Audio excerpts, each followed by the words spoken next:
Welcome to एडुनेशनल। दोस्तों आज 11 अप्रैल 2023 है। जैसा कि आप लोगों को पता है, आप लोगों के लिए मैं प्रत्येक दिन करंट अफेयर्स लाता हूं। इसी तरह 11 अप्रैल 2023 का जो भी महत्वपूर्ण प्रश्न है वो मैं आप लोगों के लिए लाया हूं। चलिए बढ़ते हैं आज के पहले प्रश्न की ओर। पहला प्रश्न है, हाल ही में राष्ट्रपति मुर्मू ने किस नाम से महिला सुरक्षा ऐप लॉन्च किया है? आपके ऑप्शंस हैं हेल्प ऐप, भरोसा ऐप, हाइट ऐप, इनमें से कोई नहीं। और इस प्रश्न का सही उत्तर है भरोसा ऐप। यानी राष्ट्रपति मुर्मू ने अभी महिला सुरक्षा ऐप भरोसा ऐप जो है उसको लॉन्च किया है। चलिए बढ़ते हैं दूसरे प्रश्न की ओर। दूसरा प्रश्न है, हाल ही में भारत के लिए वनडे में पहला चौका लगाने वाले पूर्व क्रिकेटर का निधन हुआ है। उनका नाम क्या था? आपके ऑप्शंस हैं सुधीर नायक, नाजिर अली, रवि शास्त्री, इनमें से कोई नहीं। और इस प्रश्न का सही उत्तर है सुधीर नाइक। चलिए बढ़ते हैं तीसरे प्रश्न की ओर।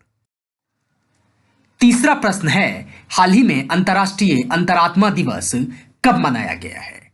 आपके ऑप्शंस हैं 6 अप्रैल, 5 अप्रैल, 4 अप्रैल, इनमें से कोई नहीं।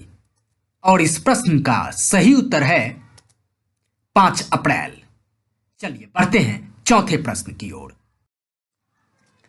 चौथा प्रश्न है, हाल ही में भारत ने किस देश के साथ पहली बार रक्षा सहयोग पर समझौता किया है? आपके ऑप्शंस हैं बहरीन, हंगरी, रोमानिया, इनमें से कोई नहीं। और इस प्रश्न का सही उत्तर है रोमानिया। यानी भारत ने अभी पहली बार रक्षा सहयोग पर समझौता रोमानिया के साथ किया है। चलिए बढ़ते हैं पांचवें प्रश्न की ओर। पांचवा प्रश्न है, हाल ही में यूएस फाइनेंस में 100 सबसे प्रभावशाली महिलाओं में कितनी भारतीय मूल की महिलाओं को शामिल किया है? हाल ही में यूएस फाइनेंस में 100 सबसे प्रभावशाली महिलाओं में कितनी भारतीय मूल की महिलाओं को शामिल किया है? आपके ऑप्शंस हैं 4, 5, 6, इनमें से कोई नहीं। और इस प्रश्न का सही उत्तर है 5। यानी यूएस फाइनेंस ने अभी 100 सबसे प्रभावशाली महिलाओं में 5 भारतीय मूल की महिलाओं को शामिल किया है। अब 5 भारतीय मूल की महिलाएं कौन कौन हैं? तो देखिए, पहले जो हैं वह अनु अयंगर हैं, दूसरे रूपल जे भंसाली हैं, रूपल जे भंसाली, तीसरे सोनल देसाई हैं, चौथे मीना फ्लाइन हैं और पांचवें सबिता सुब्रमण्यम हैं। ये पांचों भारतीय मूल की महिलाएं हैं जिन्हें यूएस फाइनेंस ने 100 सबसे प्रभावशाली महिलाओं में शामिल किया है। चलिए बढ़ते हैं छठे प्रश्न की ओर। छठा प्रश्न है, हाल ही में फूड कॉन्क्लेव 2023 किस राज्य में आयोजित किया जाएगा? आपके ऑप्शंस हैं बिहार, तेलंगाना, असम, इनमें से कोई नहीं। और इस प्रश्न का सही उत्तर है तेलंगाना। यानी फूड कॉन्क्लेव 2023 तेलंगाना में आयोजित किया जाएगा। सातवां प्रश्न है, हाल ही में वायु प्रदूषण निगरानी यंत्र टेम्पो किसने लॉन्च किया है? आपके ऑप्शंस हैं नासा, इसरो, जैक्सा, इनमें से कोई नहीं। और इस प्रश्न का सही उत्तर है नासा। यानी वायु प्रदूषण निगरानी यंत्र टेम्पो नासा ने लॉन्च किया है। इसकी स्थापना 1958 में हुई थी और यह अमेरिकन स्पेस एजेंसी है, नासा।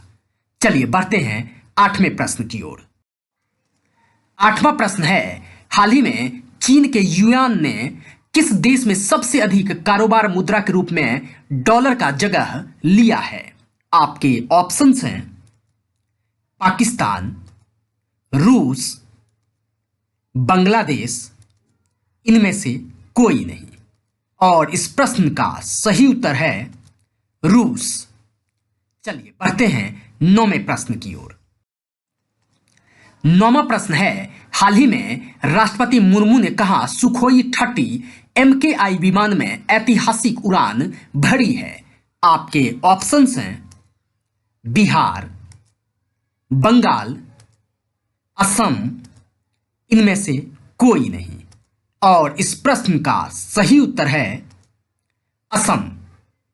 असम में राष्ट्रपति मुर्मू ने सुखोई 30 MKI विमान में ऐतिहासिक उड़ान भरी है। चलिए बढ़ते हैं आज के 10वें यानी आज के करंट अफेयर्स के अंतिम प्रश्न की ओर। 10वां प्रश्न है, हाल ही में RBI ने किस बैंक पर 55 लाख रुपए का जुर्माना लगाया है?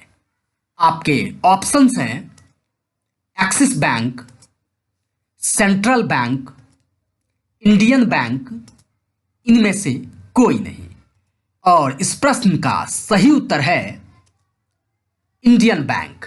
यानी RBI ने अभी 55 लाख रुपए का जुर्माना इंडियन बैंक पर लगाया है। तो दोस्तों, आशा कर रहा हूं कि आप लोगों को यह करंट अफेयर्स बेहद ही पसंद आ रहा होगा। अगर पसंद आ रहा है तो प्लीज मेरे चैनल को लाइक करें, शेयर करें और सब्सक्राइब करें। धन्यवाद साथियों।